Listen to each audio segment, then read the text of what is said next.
속초시가 청호동 일대 국유지를 사들여 공공시설과 기반을 조성하는 용지로 활용하기로 했습니다. 하지만 관련 예산 확보 등 해결해야 할 과제가 적지 않습니다. 코로나19가 다시 확산세를 보이고 있습니다. 이번 유행은 이달 말까지 계속되다가 점차 사그라들 것으로 전망되고 있습니다. 65세 이상 등 고위험군의 경우 감염 예방을 위해 각별한 주의가 요구됩니다. 더불어민주당 허영 국회의원이 물값 제대로 받기 4법을 대표 발의했습니다. 법안은 댐 건설 피해 보상 대책 등을 주요 골자로 하고 있습니다. 동해시가 올해 제2회 추가 경정 예산으로 지난해보다 약 227억 원 증가한 6,014억 원을 편성해 제출했습니다.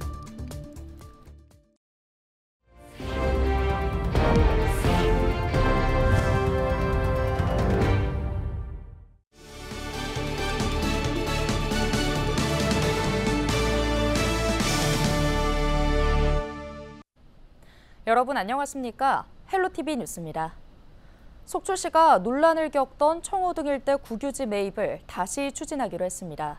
310억 원에 달하는 부지 매각 대금을 10년 동안 분할해 납부하기로 한 건데요. 하지만 부진의 무단 점유 문제에다 사업비 확보 등 해결해야 할 문제도 적지 않습니다. 보도에 최성식 기자입니다. 속초시 청호동에서 설악대교로 향하는 길목에 제법 큰 부지가 놓여 있습니다. 26년 전 청초호를 매립하면서 만들어진 땅으로 현재는 기획재정부가 소유한 국유지입니다. 속초시가 상대적으로 부족한 청호동 지역에 문화체육 공공시설 부지로 활용하기 위해 해당 국유지 매입에 나섰습니다. 속초시가 매입을 추진하고 있는 청호동 일대 국유지입니다. 전체 면적은 25,700제곱미터, 약 7,700평 규모입니다. 청초호와 청호동 주택가 사이에 자리하고 있고 왕복 4차선 도로변에 위치해 접근성도 충분합니다. 국유지는 길이가 450m, 폭은 넓은 곳이 110m 정도인 직사각형에 가까운 형태입니다. 속초시는 이곳에 공원과 스포츠타운, 워케이션 센터를 비롯해 청호동 주민센터 등을 이전한다는 구상입니다.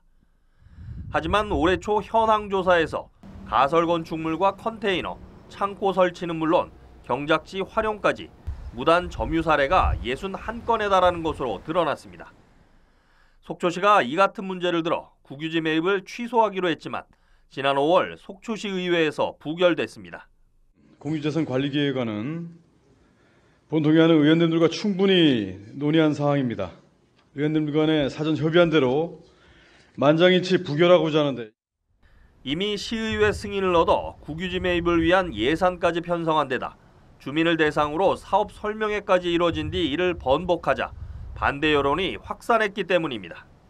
속초시는 이에 따라 한국자산관리공사와 부지 매각 대금을 10년 동안 분할해 납부하는 조건으로 국유지 매입 계약을 맺기로 했습니다. 다만 부지 매입 가격이 이자를 포함하면 310억 원이 넘고 향후 공공시설을 짓기 위한 재원 마련 등은 여전한 부담입니다. 지금 일단은 시가 부지라도 먼저 선제적으로 확보를 한다면 그 예산 부분에 있어서는 앞서 말씀드린 것처럼 공모사업을 통해서 그 사업에 있어서 예산을 확보를 해서 점차적으로 중장기적으로 해결해 나간다면은 그 부분이 또 다른 속초시에 또 메리트 있는 장소가 되지 않을까라고. 속초시는 내년 1월 토지이용계획 수립을 위한 전문기관 용역을 시행하고 체계적 개발을 위한 지구 단위 계획을 수립하기로 했습니다. 부서 의견이나 여러 가지 주민 의견을 수렴해가지고 과연 어떤 시설이 들어올지를 고민해서 과연 이제 부족한 예산을 확보하기 위해서는 또 공모 사업이나 국도비 사업에 대한 부분들을 좀 추진해가지고 거기에 재원을 좀 마련해서 추진하는 게 좀 타당하다고 봅니다. 다만 해당 국유지 내 무단 점유 사항에 대해서는 관련법에 따라 원상복구 명령을 내리고 울타리를 쳐 별도로 관리한다는 계획입니다. 헬로티비 뉴스 최성식입니다. 잠시 잊고 있었던 코로나19가 다시 번지고 있습니다. 이번 코로나19의 유행은 이달 말까지 계속되다가 점차 사그라들 거란 전망인데요. 치명률이 올라가는 고령층의 경우 각별한 주의가 필요합니다. 손성희 기자의 보도입니다. 서울 은평구의 한 병원입니다. 최근 코로나19 의심 증상으로 병원을 찾는 사람이 부쩍 늘었습니다.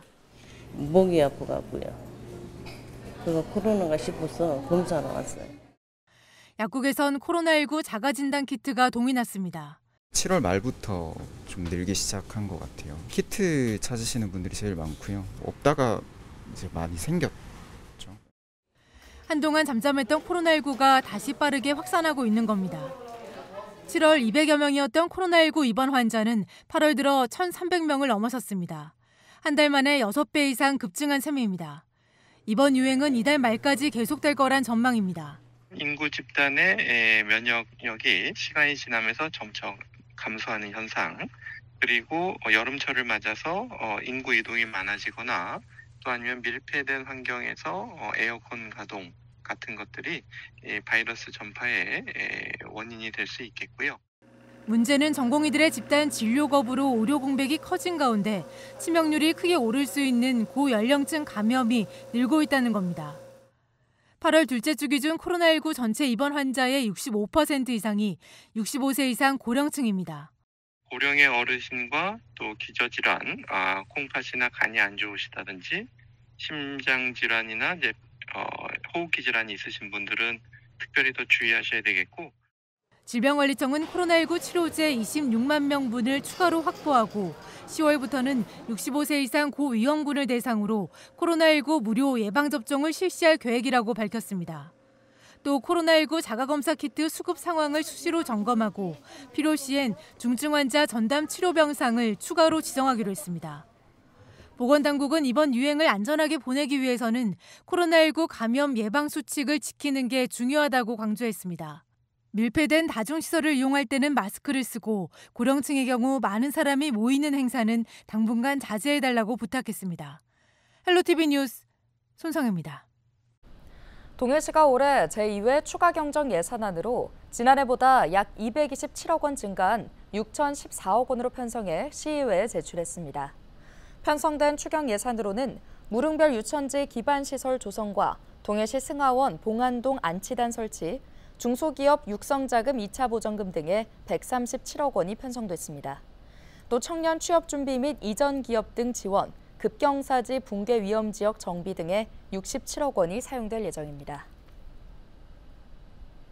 원주경찰서는 음주운전으로 징역형의 집행유예를 선고받고 상습적으로 무면허 운전을 한 60대 남성 A씨를 구속했습니다. A씨는 지난달 13일 원주시 무실동의 한 주차장에서 다른 사람의 차를 들이받고 도주했다가 CCTV에 찍혀 무면허 운전 사실이 적발됐는데요. A씨는 무면허 운전이 딱 한 번뿐이었다고 주장했지만 경찰은 이후 A씨의 사무실 등 주변 CCTV를 분석해 최근 한 달 19차례 무면허 운전을 한 사실을 추가로 확인해 검찰에 구속영장을 청구했습니다.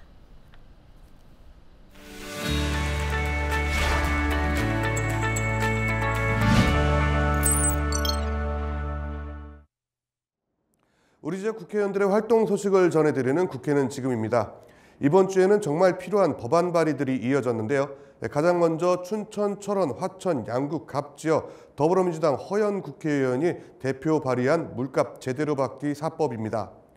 법안을 보면 댐 건설 피해 보상 대책 등을 주요 골자로 하고 있는데요. 물값 제대로 받기 4법은 물관리 기본법과 부담금 관리 기본법, 댐 건설 관리법, 그리고 국가재정법 등 4가지 관련법 개정안을 통틀어 말하는 겁니다. 개정안에는 댐 주변 지역 지원을 위해 유역관리기금 조성과 댐 주변 지역 지원 특별회계를 설치하는 등의 내용이 담겨 있습니다. 늦었지만 이제부터라도 강원 지역 주민들의 희생을 보상받을 수 있었으면 좋겠습니다. 다음으로 원주시 갑지역 국민의힘 박정아 국회의원의 대표 발의한 내용입니다. 박정아 의원은 한류산업진흥 법안을 대표 발의했는데요. 한류의 법적 정의를 마련하고 한류 영향력과 경제적 파급 효과를 지속적으로 확대해 한류 연관 산업의 성장세 그리고 확산 지원 등을 골자로 하고 있습니다. 전 세계적으로 K문화에 열광하고 있는 만큼 우리나라 이미지 향상과 부가가치 생산의 시너지 효과가 대단한 상황에서 시의적절한 법안이 아닐까 생각되는데요. 박정아 의원도 한류 산업 육성과 진흥을 통해 국가 경쟁력 강화와 경제 발전에 기여하고 있는 만큼 여야가 협력을 통해 문화산업 발전을 위해 제도적 개선에 힘쓸 것이라고 밝혔습니다. 원주시 을지역 더불어민주당 송기영 국회의원은요. 지난 21일 열린 국회 국토교통위원회 전체 회의에서 공사 중단, 장기 방치 건축물의 신속한 정비를 위해 국가적 지원을 아끼지 말아줄 것을 당부했습니다. 송기현 의원은 지난 2015년부터 국토부가 장기 방치 건축물 선도 사업을 추진하고 있지만 아직도 장기 방치 건축물은 280여 개로 좀처럼 줄지 않고 있다고 지적했습니다. 송 의원은 또 지난 7월 대표 발의한 장기 방치 건축물 3법을 비롯해 정부의 신속한 대책 마련을 요구했습니다. 지금까지 국회는 지금이었습니다.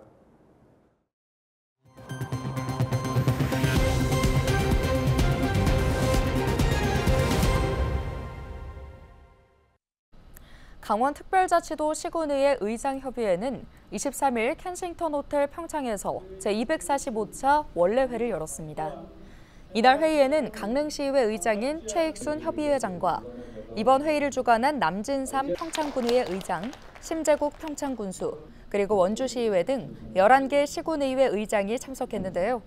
이번 회의의 주요 안건으로는 지방의회 자주권 확보를 위한 지방의회법 제정 촉구 건의문 채택과 양구군 방산면 수입천댐 건설 반대 촉구 결의문 채택 등이 논의됐습니다. 지방의회법이 국회에 빨리 통과할 수 있도록 2년 동안 힘을 모을 거고 양구군처럼 그런 현안 사업이 있을 때 저희들이 힘 모아서 18개 시군이 한 목소리를 낼 수 있도록 노력하겠습니다. 이날 회의에서 협의회는 도와 시군 간 경비 부담 기준 지침에 따라 일부 분야의 도비 보조율이 낮은 문제에 공감하고 강원도의 경비 부담 지침 변경을 요구하는 방안도 논의했습니다. 내년 국내 시행을 앞두고 있는 지역 특화형 비자 사업 설명회가 23일 영월에서 열렸습니다. 영월군과 고용노동부 영월출장소는 23일 군청에서 지역 기업체 관계자들이 참석한 가운데 지역 특화형 비자 사업 도입 설명회를 개최했습니다. 지역 특화형 비자 사업은 인구 감소 지역 거주와 취업을 조건으로 외국인에게 비자를 발급해주는 사업입니다. 이번 설명회는 내년 제도 도입 계획과 함께 외국인 비자 제도, 고용 허가제, 고용 장려금 제도 등 외국인 근로자 정책에 대한 기업체 궁금증을 해소하는 자리로 마련됐습니다. 원주시는 9월 27일부터 29일까지 댄싱 공연장 주차장 야외 공연장 일대에서 2024 원주 기업 종합박람회를 개최합니다. 이번 행사는 관내 60여 개 기업이 참여해 우수한 지역 제품을 홍보하고 체험할 수 있도록 기업별 판매 부스와 체험 부스를 설치해 운영하는데요. 또 원주시 홍보대사인 김혜영과 함께하는 불닭볶음면 경연대회와 우수기업 제품 홍보 설명회, 경품 행사 등의 부대 행사도 마련됩니다. 원주시는 지난 23일 원주시 공무직 노동조합과 단체 협약을 체결했습니다. 이번 협약으로 육아시간 확대와 육아휴직기간 확대, 근로시간 중 조합활동시간 확대 등 공무직 근로자의 근로조건을 다뤘습니다. 특히 육아시간 대상 자녀를 5세에서 8세 또는 초등 2학년 이하로 확대하고 육아휴직기간도 자녀 1명당 1년에서 3년으로 대폭 연장했습니다. 횡성군이 청일면 고시리 일대 둘레길 구간에 250m의 테크 보행로를 추가 조성했습니다. 영화 니마 극강을 건너지 마오의 촬영 장소로 알려진 고시리 둘레길은 해마다 많은 방문객들이 찾고 있는데요. 예산 1억 5천만 원을 투입해 조성된 둘레길은 길이와 경사가 완만해 남녀노소 모두가 꾸준히 애용하는 길로 자리매김하고 있습니다. 철원군이 네팔 랄리푸르시와 자매 결연을 하고 농업과 스포츠, 관광 분야 등에서 협력하기로 했습니다. 철원군과 랄리푸르시는 민간 차원의 탁구 교류를 시작으로 지난 4월 우호교류 협약 체결을 맺으며 교류를 추진해 왔는데요. 랄리푸르시는 목각과 금속 공예가 유명하고 화려한 조각과 세공예 건축물을 다수 보유하고 있는 도시입니다. 강원 관광재단과 여기어때 컴퍼니가 강원 관광 활성화와 생활인구 증대를 위한 업무 협약을 맺었습니다. 협약에 따라 두 기관은 관광객 증가를 위한 온라인 홍보 마케팅과 생활인구 증대를 위한 관광 활성화 사업 분야에서 협력하는데요. 강원 관광재단은 앞서 여기어때와 함께 워케이션 특화 상품과 비수기 강원 여행 활성화 사업을 추진한 바 있습니다. 오늘 준비한 소식은 여기까지입니다. 함께해 주신 여러분 고맙습니다.